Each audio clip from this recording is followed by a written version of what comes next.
Hey guys, welcome back to our channel. So today's video is going to be a 6-week recap. So we just finished our first 6 weeks of the 2022-2023 school year. We are year-round homeschoolers if you guys are new to this channel. Also, if you are new here, welcome.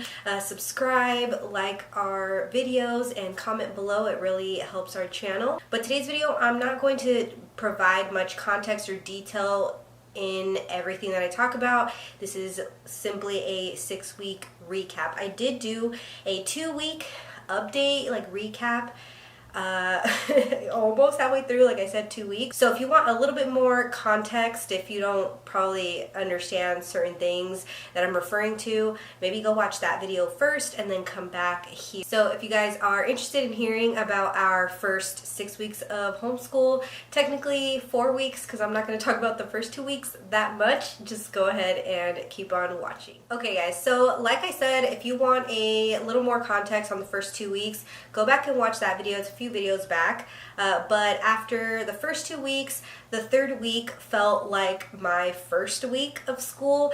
Ramses was off Monday, Tuesday for the first 2 weeks of school, so once we got into the third week of school, I was solo dolo because he was on a new schedule, working more of a traditional schedule Monday through Thursday, so he was only here for school on Fridays. So I kind of had felt like, oh man, this is like the first day all over again. And the only reason that I get, kind of anxious and, a little bit stressed is because I have a toddler. She's almost 3, and let me just tell you that there's a happy ending because we have gotten into a way better flow of things. So a couple things that I revised that has really helped since starting week 3. I mentioned back in the 2-week recap update video when I went back to look at it because I'm like, dang, what were we doing at that time? So yeah, we were kind of splitting up, taking like a lunch break and then coming back to school at 2 o'clock, and it just wouldn't happen. I just couldn't make it happen. I would get caught up doing other things, and we just wouldn't do that part of school. We'd get all the main stuff done, kind of like what I was struggling with last year. Getting the main subjects done, but all the family subjects were kind of taking a back seat. So I quickly was like, okay, this is not working. We're not coming back together at 2.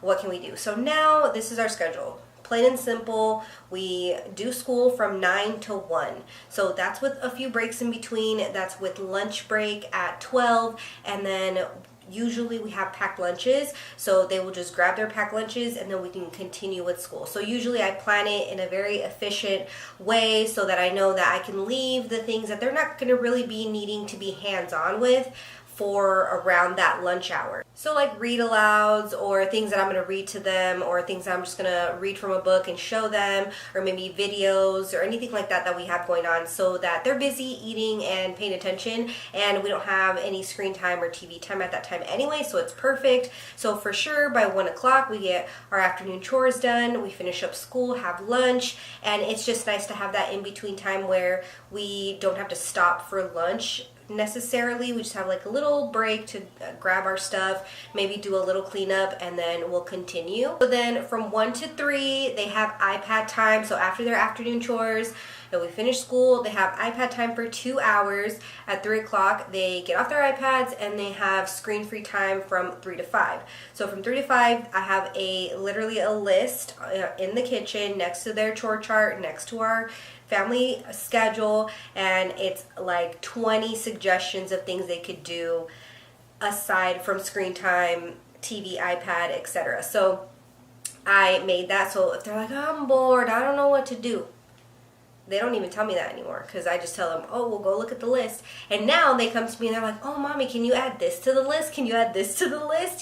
So they start using their imaginations, getting a little bit more comfortable with having some screen-free time, some scheduled screen-free time. And if you want more details on our screen time and our chores and stuff like that, I made a whole video about that as well, a couple videos back, and I kind of go through what exactly chores they're doing and what is required of them at what time and all this stuff, and just kind of how we organize all of that. So if you guys want to get more insight on that, I'll put that in the cards as well. So I really like the change that we made because I am a person that I'm focused on one thing and I just want to get it done. I can't start it and then do something else and then come back to it. I've just learned that about myself, I guess. So it's way better for me to have a couple of breaks in between, for me to tidy, get a bathroom break in there, you know, something like that, and then finish up, and then we're done for the day at 1 o'clock. Works way better for me. As far as literature, we finished Igraine the Brave. So this year, that is a goal of ours, to do more literature-based stuff. So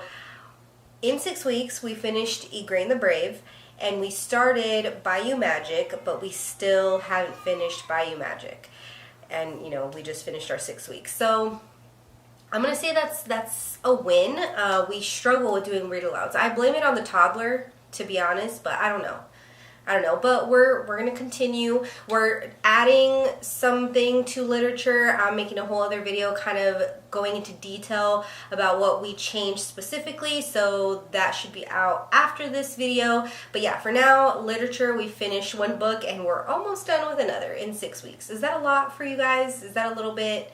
I don't know. I feel like some people like pound out chapter books and they're reading all the time. So we need to work on that. Definitely love the 2 Truths and a Lie, It's Alive book. I've also been doing the 2 Truths and a Lie, Histories and Mysteries, but the It's Alive is definitely their favorite. And another book that I really enjoyed, that we really enjoyed, was the No Nonsense Guide to Grammar. I really like the way they laid everything out. It's very informational, but also it's very kid friendly, so they really love that. And the science has been really fun too, but honestly, it's been a little hard to get the science projects or labs done, because some of the materials that is required is kind of a lot. Like, I thought it was going to be a little more, you know, home friendly. I don't know, like, but yeah, me and Ramses sometimes are like, oh man, I don't even know where to find that, or like, why do we need 3 thermometers? Just like things that we'd have to buy and just use one time. And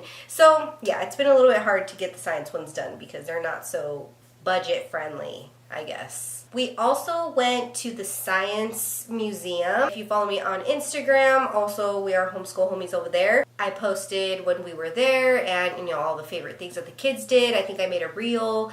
So they had a really good time. We went like on a Tuesday, so it was dead, and it was great. So that was our 6-week field trip. So we're going to try to fit one in each month, but I think it's going to start working out like every 6 weeks, because that's how I kind of plan. Our next field trip is going to be to the medieval times, since we did read Igraine the Brave, so we're going to do that. I also actually made a video about field trips and just kind of how we organized ourselves and what we kind of decided to do for field trips this year. So if you guys are interested in that as well, some tips on field trips, go ahead and go to that video. I'll put that here as well. But yeah, I think that's everything for the 6-week recap.